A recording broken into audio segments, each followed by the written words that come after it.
Malam itu, udara terasa begitu pekat di desa Sukamaju yang terletak di kaki gunung.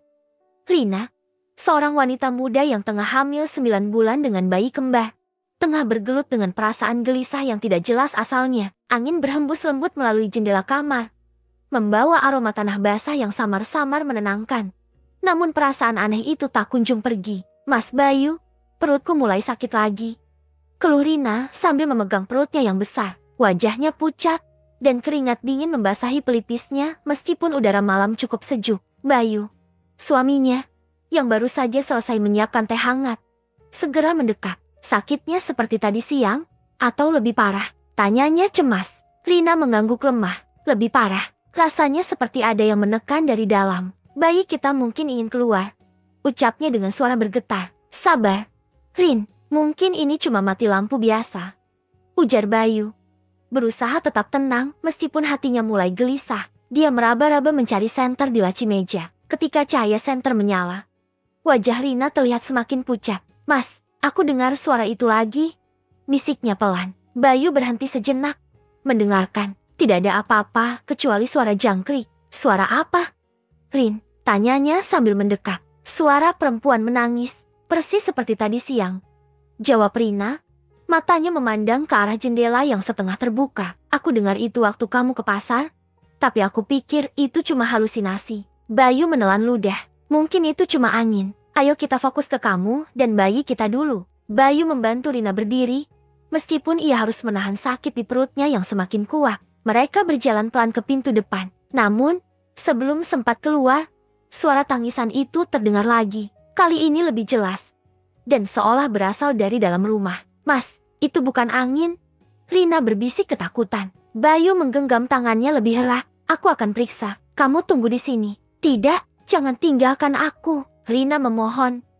Air matanya mulai mengalir. Tangannya mencengkram lengan Bayu sekuat tenaga. Suara tangisan itu semakin mendekat, lalu berubah menjadi tawa melengking yang membuat bulu kuduk berdiri. Di tengah kepanikan, Rina tiba-tiba terjatuh sambil memegangi perutnya. Mas, kontraksinya makin sakit. Aku gak kuat lagi. Bayu bingung, terjebak antara ketakutan dan kepanikannya melihat Rina yang kesakitan. Suara tawa itu tiba-tiba berhenti, menyisakan keheningan yang jauh lebih menakutkan. Dengan napas tersengal-sengal, Bayu mengangkat tubuh Rina yang lemas. Kita harus keluar dari sini sekarang juga. Rin, bertahanlah. Namun, saat mereka melangkah ke ambang pintu, ada sesuatu yang berdiri di sana, bayangan tinggi, dengan rambut panjang acak-acakan dan mata merah menyala. Sosok itu tersenyum, menunjukkan gigi-giginya yang tajam. Bayu, bisik sosok itu dengan suara yang parau namun menggema, seolah berasal dari tempat yang sangat jauh. Kau tidak akan bisa menyelamatkannya, atau anak-anakmu. Bayu berdiri mematung, memeluk tubuh Rina yang gemetar dalam pelukannya. Sosok itu masih berdiri di ambang pintu, menghalangi jalan keluar mereka. Matanya yang merah menyala menatap tajam, seakan menembus jiwa. Siapa kamu? Apa yang kamu inginkan? Seru Bayu dengan suara bergetar. Dia mencoba terdengar tegar, meski hatinya berdebar kencang. Sosok itu tidak menjawab. Sebaliknya, ia tertawa pelan. Suara tawanya seperti bergaung di seluruh rumah. Rina meringis kesakitan, memegangi perutnya yang terasa seperti diremas dari dalam. Mas, aku gak kuat lagi. Tolonglah, bawa aku keluar dari sini, bisik Rina sambil memandang suaminya dengan air mata yang mengalir deras. Bayu menggertakkan giginya, mencoba mengumpulkan keberanian. Rin, kita harus melewatinya. Apapun yang terjadi, kamu tetap pegang aku. Ya, Bayu melangkah perlahan, satu tangan memegang Rina, sementara tangan lainnya memegang senter yang diarahkan ke sosok itu. Namun, sebelum mereka sempat mendekat, bayangan itu tiba-tiba bergerak dengan kecepatan yang tak terduga. Dalam sekejap, ia sudah berada di tengah ruangan, hanya beberapa langkah dari mereka. Jangan coba-coba melawan, ujar sosok itu dengan suara yang menggelegar. Bayi yang kau kandung bukan milikmu. Bayu terkejut. Apa maksudmu? Mereka anak kami. Pergi dari sini. Tawa sosok itu kembali terdengar. Kau tidak tahu apa yang sebenarnya terjadi, bukan? Bayimu membawa kutukan. Mereka adalah titisan yang telah lama ditunggu. Kata-kata itu membuat Rina semakin ketakutan. Ia memejamkan mata, tubuhnya terasa lemas, namun rasa sakit di perutnya terus mengguncang. Mas, tolong, aku gak peduli apapun itu. Aku cuma mau mereka lahir dengan selamat. Isaknya, Bayu, yang sudah kehilangan kesabaran, berteriak, "Aku tidak peduli kutukan atau apapun, kami tidak akan menyerah begitu saja." Tanpa pikir panjang, Bayu melempar senter ke arah sosok itu. Cahaya yang menyorot langsung ke wajahnya membuat sosok itu mengerang dan mundur. Kesempatan ini dimanfaatkan Bayu untuk menyeret Rina keluar dari rumah. Mereka berhasil mencapai halaman. Namun langkah mereka terhenti ketika melihat sesuatu yang jauh lebih menyeramkan. Di bawah pohon besar yang berdiri di tengah halaman, tampak sekelompok bayangan berjongkok mengelilingi sesuatu. Salah satu dari mereka berdiri perlahan, menatap mereka dengan kepala yang miring ke samping, seolah-olah menilai. Rina memegangi Bayu lebih erat. "Mas, mereka siapa?" Bayu tidak menjawab. Dia hanya mundur perlahan, membawa Rina menjauh dari pemandangan itu. Tapi sebelum mereka bisa melangkah lebih jauh, salah satu dari bayangan itu menunjuk ke arah mereka sambil berteriak, "Dia waktunya sekarang." Tiba-tiba, tubuh Rina terasa lebih berat. Dia berteriak, rasa sakit di perutnya seperti pisau yang menusuk-nusuk. Bayu tidak punya pilihan selain menurunkannya perlahan ke tanah. "Rin, bertahan. Ya, aku akan panggil bantuan." Bayu berlari ke arah jalan desa, berharap menemukan tetangga yang masih terjaga. Namun, saat ia meninggalkan Rina, tangis bayi terdengar dari arah pohon besar itu padahal anak-anak mereka belum lahir. Rina, yang terbaring di tanah, merasa semakin tidak berdaya. Di antara rasa sakitnya, ia melihat sosok-sosok bayangan itu bergerak mendekat, perlahan-lahan mengelilinginya. Salah satu dari mereka berbisik dengan suara yang dingin, "Jangan takut, Ibu, kami hanya ingin menyambut mereka." Rina terbaring di tanah, tubuhnya basah oleh keringat dingin. Rasa sakit yang menyayat terus datang, semakin kuat hingga membuatnya hampir kehilangan kesadaran. Ia mencoba untuk tidak memikirkan sosok-sosok bayangan yang mengelilinginya.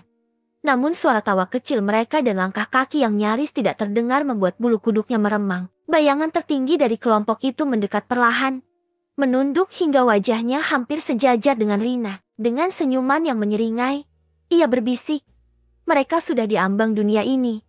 Ibu, biarkan kami membantu mereka lahir." Rina berteriak, "Jangan dekati aku." Suaranya serak, namun dipenuhi dengan keberanian yang tersisa. Ia berusaha menjauh, meski tubuhnya hampir tak bisa digerakkan. Di kejauhan, Bayu kembali berlari, membawa Pak Mantri, seorang tetua desa yang dikenal sebagai dukun beranak. Wajah Pak Mantri terlihat tegang, namun ia berusaha menenangkan Bayu. "Kita harus cepat, atau semuanya akan terlambat," ucapnya. Ketika mereka mendekati halaman rumah, Bayu terkejut melihat bayangan-bayangan itu menghilang begitu saja. Udara terasa lebih dingin, dan keheningan menyelimuti tempat itu. "Rina!" Bayu berlari menghampiri istrinya, yang terlihat semakin lemah. Ia memegang wajah Rina dengan tangan gemetar. "Rin, aku di sini. Bertahan."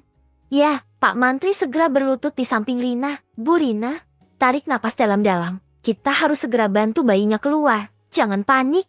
"Ya." Rina hanya bisa mengangguk lemah. Pak Mantri mulai memandu proses persalinan, sementara Bayu memegangi tangan istrinya, berusaha memberikan kekuatan. Namun, ketika Pak Mantri mulai membantu, ia tiba-tiba berhenti. Wajahnya berubah pucat, matanya membelalak seperti melihat sesuatu yang tak terbayangkan. "Pak Mantri?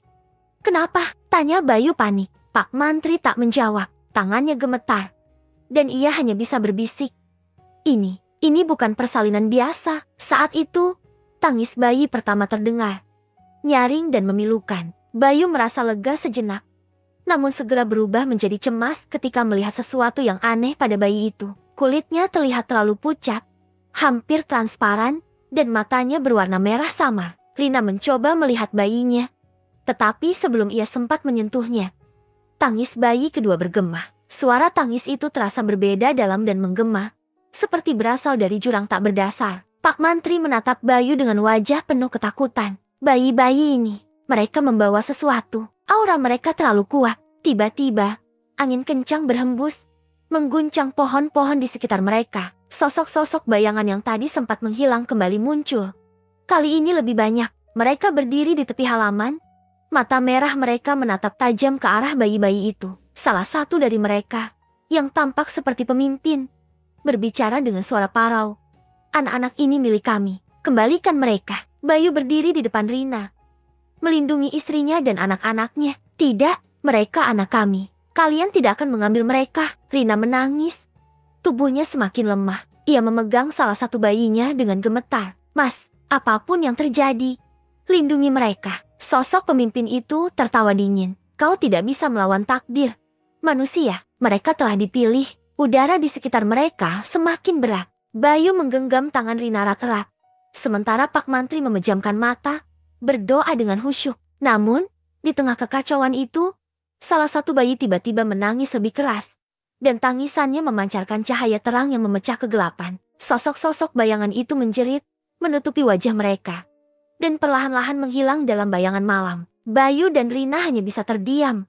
Tubuh mereka gemetar setelah kejadian itu. Pak Mantri memandang bayi-bayi itu dengan wajah bingung.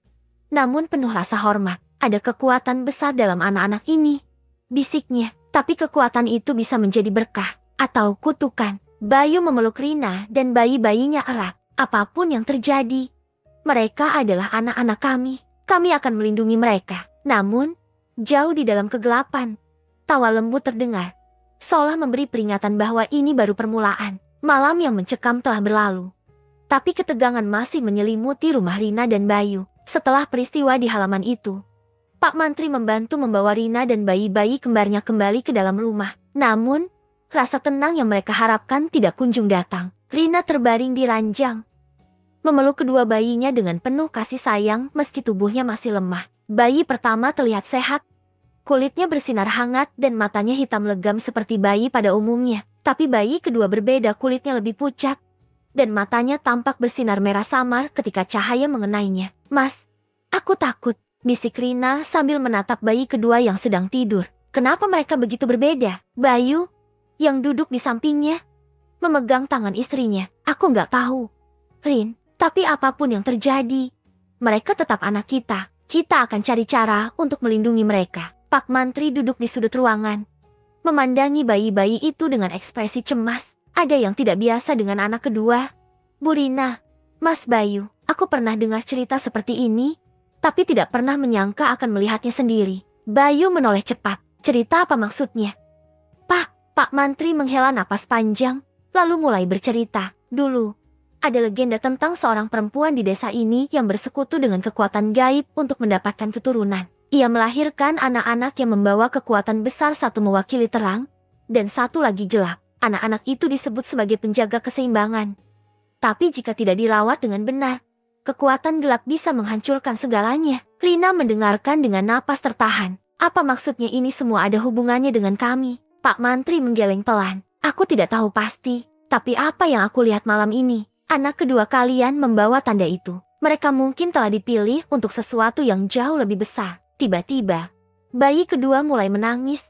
Suara tangisannya terdengar melengking, hampir seperti teriakan. Rina memeluknya lebih erat, mencoba menenangkan. Tapi tangis bayi itu justru membuat suasana ruangan menjadi lebih aneh. Lampu yang menerangi kamar mulai berkedip-kedip, dan bayangan di dinding tampak bergerak sendiri. Bayu segera bangkit, memegang senter yang ada di meja. Pak Mantri, ini kenapa lagi? Namun sebelum Pak Mantri sempat menjawab, suara pintu depan yang terbanting keras mengejutkan mereka semua. Angin dingin menyerbu masuk, membawa aroma tanah basah dan bunga melati yang menyengat. Rina menatap Bayu dengan panik. Mas, mereka kembali. Ya, Bayu mengangguk pelan, mencoba menenangkan Rina. Jangan takut, aku ada di sini. Enggak ada yang bakal menyentuh kalian. Dari kegelapan ruang tamu, bayangan besar mulai muncul perlahan. Sosok itu tampak lebih jelas dibanding malam sebelumnya, seorang wanita dengan rambut panjang yang menjuntai hingga lantai. Matanya merah menyala, dan ia tersenyum samar, seolah menikmati ketakutan yang memenuhi ruangan. Kalian tidak bisa lari dari ini, katanya dengan suara serak yang menggema. Anak-anak itu adalah milik kami. Mereka membawa janji yang harus ditepati. Bayu berdiri di antara sosok itu dan keluarganya. Tidak ada yang akan mengambil anak-anak kami, teriaknya dengan berani. Wanita itu tertawa kecil. Kau tidak mengerti.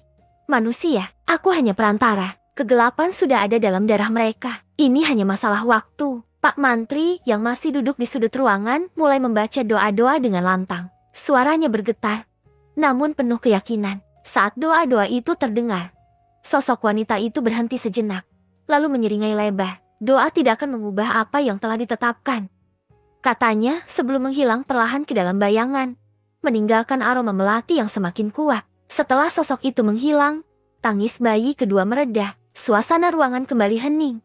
Namun ketakutan tetap menyelimuti. Pak Mantri mengusap wajahnya yang berkeringat. Mas Bayu, Bu Rina, katanya dengan suara berat. Aku akan mencoba membantu kalian. Tapi kalian harus siap menghadapi apapun. Ini baru permulaan. Rina mengangguk. Meski tubuhnya gemetar, ia menatap kedua bayinya, lalu berbisik. Apapun yang terjadi, Mas, kita harus melindungi mereka. Mereka tidak salah. Bayu menggenggam tangan istrinya. Kita akan lakukan apa saja. Rin, mereka adalah segalanya buat kita. Namun, di luar rumah, bayangan-bayangan masih bergerak dalam gelap, mengintai, menunggu waktu yang tepat untuk kembali. Keesokan harinya, mentari pagi menyinari desa Sukamaju.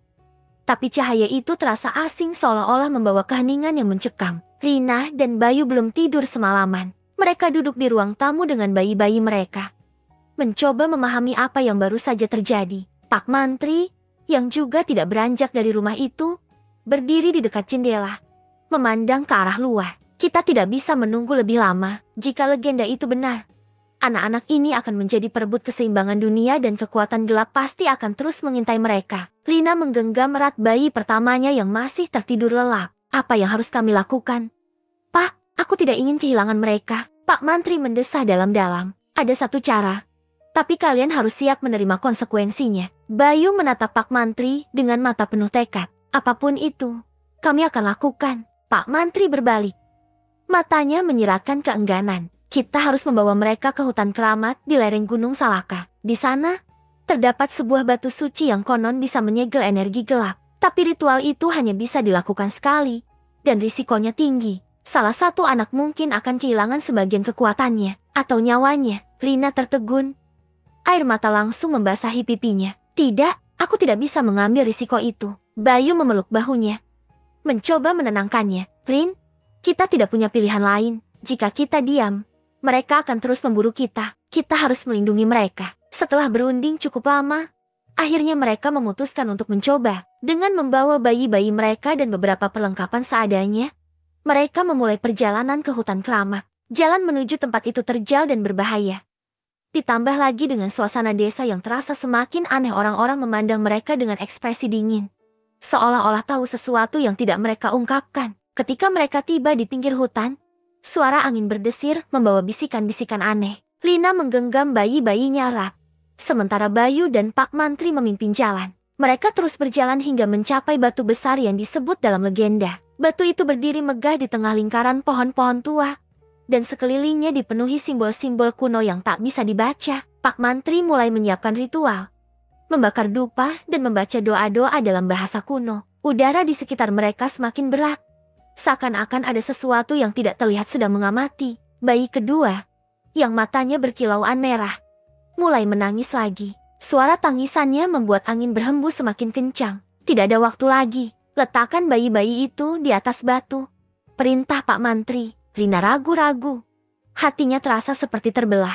Namun Bayu membantunya menempatkan kedua bayi di atas batu suci itu. Begitu mereka diletakkan, cahaya aneh mulai muncul dari ukiran-ukiran di batu, berpendar seperti denyut jantung. Namun, sebelum Pak Mantri menyelesaikan ritualnya, suara tawa parot terdengar dari balik pepohonan. Sosok wanita berambut panjang itu muncul lagi.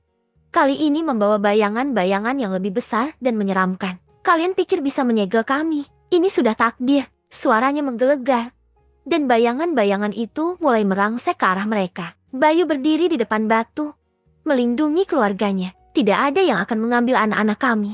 Pak Mantri mempercepat doa-doanya, sementara Rina berlutut, memeluk kedua bayinya yang mulai menangis bersamaan. Batu suci itu tiba-tiba bersinar terang, memancarkan cahaya yang menusuk bayangan-bayangan itu hingga menghilang satu persatu. Wanita itu berteriak.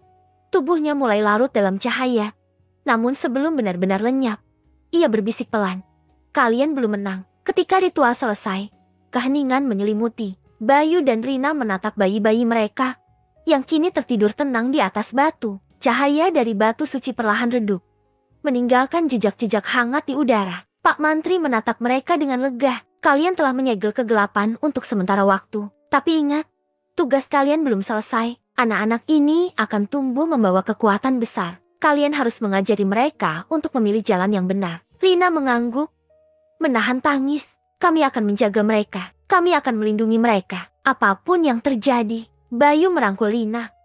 Menatap ke arah puncak gunung yang diselimuti kabut. Ia tahu, perjalanan mereka baru saja dimulai.